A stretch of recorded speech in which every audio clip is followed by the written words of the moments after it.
क्या तमस्खुर हुआ इस्लाम की तकदीर के साथ, क्या तमस्खुर हुआ इस्लाम की तकदीर के साथ, कत्ल शब्बीर हुए नाराए तकदीर के साथ। तमाम कातलान आले रसूल के तमाम सहूलतकारों पर लानत बेशुमार। नारे Hydari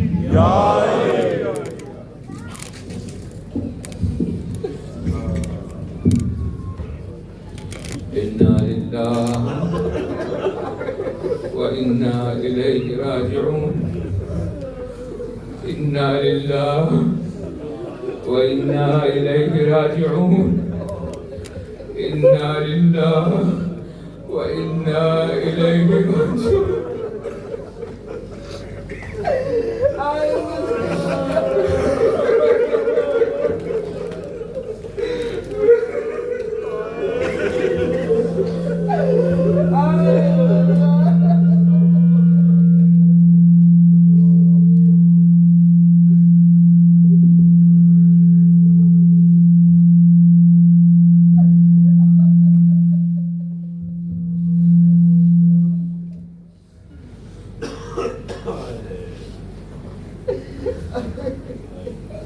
Our condolences to Sahib al-Asr wal-Zaman, Ajjalallahu ta'ala faraj sharif. My brothers and those sisters listening to me, we feel the pain of Imam al-Hussein alayhi salatu salam.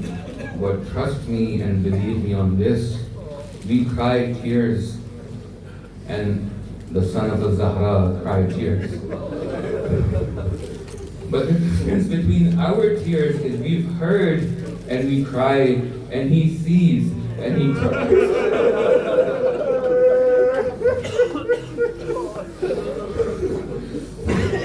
We cry the blood, we cry tears, and he cries blood.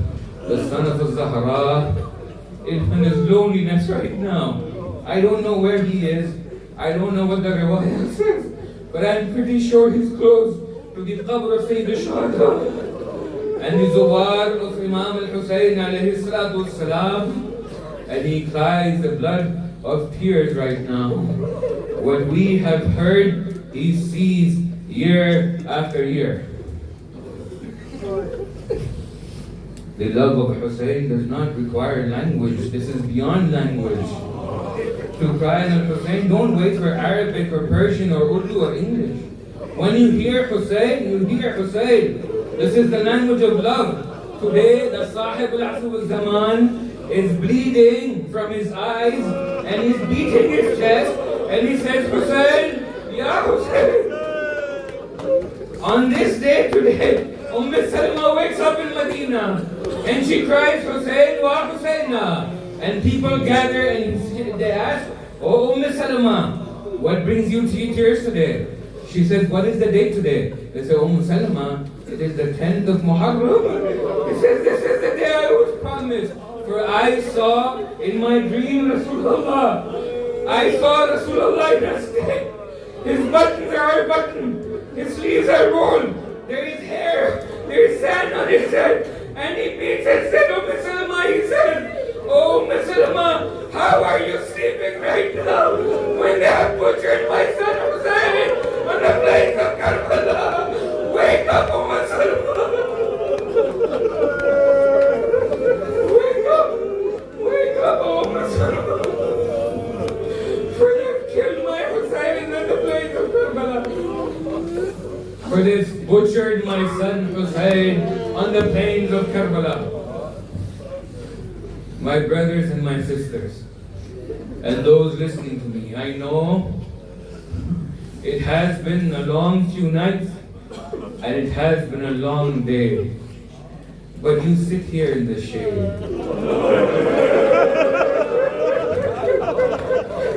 You sat here in the shade when the son of Azara stands in the desert of Karbala. You have access to water. If you want and you're thirsty, you have access to water. The same water Abu Fadl was killed for. The same water little children in the camp of Imam al-Hussein, young boy, and young girls, little children in the camp of Imam Hussein saying what? Al-Adash, Al-Adash, Al-Adash, oh thirst, oh thirst, oh thirst. When you go back to Karbala, what do you see in Karbala right now? What are you to witness in Karbala right now when you go back to Karbala? Let me help you and let's all go back to Karbala and see what we witnessed in Karbala. In Karbala, we see a 60-year-old man on his own stand outside of his tent. He looks to his left and then he looks to his right. He looks towards Abbas and he looks for Qasim Ali Akbar. And he announces, when he announces, هل من ناصر ينصرنا هل من مغيث يغيثنا. Is there no one to help Hussein ibn Ali? Is there nobody to help and aid us? Is there nobody who will defend the daughters of Rasulullah? You see Hussein ibn Ali ibn Abi Talib is alone right now. And you've heard the musibah of Ali ibn al-Asqar. It's done. Even the one who could support him, Hussein, with his own hand, the father, had to bury. Hussein had to kneel down on the plains of Karbala, and he had to dig a small grave, and he placed Ali ibn al-Asqar in that grave.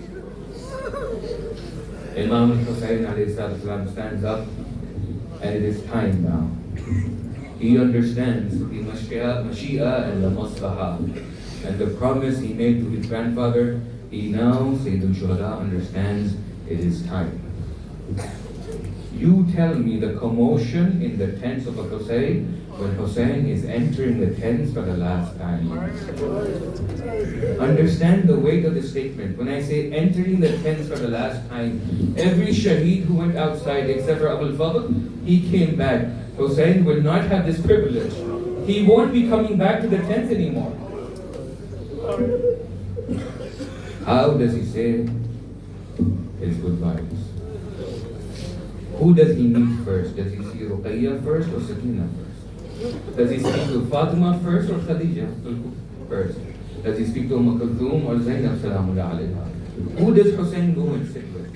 Who does he talk to? The ulama who tied the maqatil, they say, they form a circle around Al-Hussein and they lament Hussein's departure while he's alive. You know how? If you can't imagine this, imagine a janaza and the woman surrounded him. Hussein left the tent. How a janaza would leave the house. Hussein alayhi salam has come out. This man of 60 years old, the son of Rasulullah, thirsty and hungry for 3 days. All he's done all morning is he's picked janazas and he brought janazas. It is a heavy task to pick 70 janazas all morning and bring them to the camps of who? Of his camp. Now it is time for Sayyid al-Shuhada to leave. Do you remember Qasim's departure? Who helped him on the horse? Imam Hussein helped him on the horse. When Aun and Muhammad were leaving, Abbas helped the one on the horse, and Imam Hussein helped the other brother on the horse. Ali Akbar left, and Imam Hussein helped him on the horse. Abbas left, and it was Imam al-Hussein with Abu al-Fadl Abbas to help him get on his ride and head towards battle. I ask you this question. It is time for Hussein to leave. Who will come forth? Who comes forth to help Imam al-Hussein go towards the battle? Lo and behold, the Ravi writes, the narrator writes, he says, we see a baby come out. Zainab al-Kubra Salamullah alayha comes out. And she says, brother, don't you worry. I will help you. I will help you get on this horse. And I will help you to go towards the Muslim. Imam al-Hussein gets on the horse. He's bid farewell. He said his goodbyes. He wants to move. Imam Hussein wants to move. But his horse, his Zujana, won't move, it won't budge. Imam Hussain looks at Zujana. He says, this is our last test. No more will I trouble you, Zujana. Why do you not move now? The Zujana looks at his feet. And the Imam follows the gaze of the Zujana. He looks down and sees a 4-year-old doctor holding on to the legs of the Zujana. The Imam gets off the Zujana. He sits on the ground. He picks up. He says, Sakina. He says, Sakina, what is it? I don't remember the narration that talks about the conversation Imam al-Hussein must have had with Bibi Sakina. I don't know the conversation. But what they say, they noticed, as soon as Sakina's Baba said something to Sakina, she let go. He says, go Baba, go. The only thing I can think of is when Rasulullah was passing away and Bibi Zahra was crying. Rasulullah was leaving the world and Bibi Zahra was crying. Rasulullah says, come to me, my daughter. Come, I have something to share with you. As Zahra puts her ear to the mouth of Rasulullah, Rasulullah says, will you not be pleased if I tell you, you will be the first one to meet me, And I can imagine, this is the only thing Hussein would have told Sakina. Because after Hussein left, it was only a matter of time when Sakina meets her Papa. She lets him go and she says, Baba, go fulfill your promise. Ya Abati, go. Al-Wida, Ya Zainab. Al-Wida, Ya Ukhtu. Al-Wida, Ya Banat Rasulullah. This is Hussein leaving to the battlefield. And now the riwayah narrates something interesting. It says, you would expect a man who's in his 60s, who has not had water nor food, would be weak. All morning he's been taking janazas. All morning he's made sure, he's been around the tents making sure nobody will attack the tent from the behind. But now when he's on the horse, Hussein's face shines like the radiant sun. Now the son of Ali has entered the Karbala. Now the brother of Abu al-Fadl has entered the Ma'raka. He enters the Maqtal. He must have turned around and he says, Abbas, Jazakallah, but now look at Hussein fight. Ali Akbar, this is your Baba entering the battlefield. Now witness your father's battle. And like the son of a true lion of Allah, Hussein ibn Ali attacks the thrones of these Jahannami. La'anatullahi alayhim ajma'in. Hussein attacks and he attacks. And the son of Ali fights like Ali. Nothing is stopping the son of Zahra today from fighting. How dare you kill my Abbas? I will avenge you. How dare you hurt my Qasim? This is Hussein entering the battlefield now. I would like to bring your attention to a point. You know when Ali Akbar would go to the battlefield, he had the peace of mind knowing no matter how I progress in the battlefield, there's 30,000 people, no matter how deep I go into the enemy trenches, I know Zainab has Abbas and Hussein watching over him. Hussein does not have the surety. When Qasim went to battle, he knew my mother was safe because Hussein is there. Now, how deep does Hussein go before he has to come back and make sure nobody has attacked the camps of Hussein and said, Assalamu alaikum. Do you understand how difficult it is for Hussein to fight? He cannot proceed because he has to keep watch on the camps. But he fights. The arrows pierce his body. The spears pierce his body. You know what Imam al-Baqir says? Imam al-Baqir says those who did not have arrows and spears, they would pick up rocks and they would pelt her.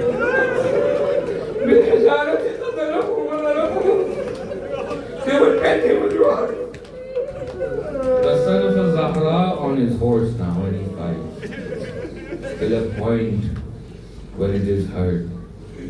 يا أيتها النفس المطمئنة ارجعي إلى ربك راضية مرضية فادخلي في عبادي. Hussein alayhi salam understands it is time for this battle to end.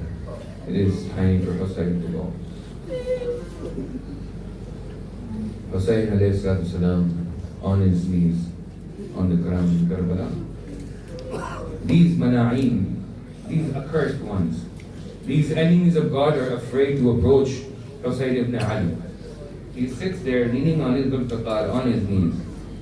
They don't know if Hussein is alive. They don't know if Hussein has passed away. And they're afraid to approach this lion of Allah subhanahu wa ta'ala. You know what they do? They make up a plot. They say it loudly, say, we are attacking the tents now. Let's go loot and pillage the tents of Hussein. Let's go towards the tents of Hussein. As soon as Hussein hears this, with arrows in his body and spears in his body, he tries to get some. He said, Hussein is still alive. Don't you dare go towards the tents of Zainab and the daughters of Zahra. And they fight. And he fights back till a point he gets to the ground. I don't have it in me. I cannot, I don't have the energy to speak of the atrocities that happen. But I can tell you, when you go to Karbala, Allah gives you the rizq and the ziyarah to go to Karbala, inshallah. When you go to Karbala, and you stand at a place called Ras al-Imam, or Maqtal of the Imam, if you look outside, there is a hill. It's a small hilltop. It's called Tilla Zainabiyya. You know what this Tilla Zainabiyya is? Tilla Zainabiyya is the point where Bibi Zainab, she left her tent, she walked towards the Tilla.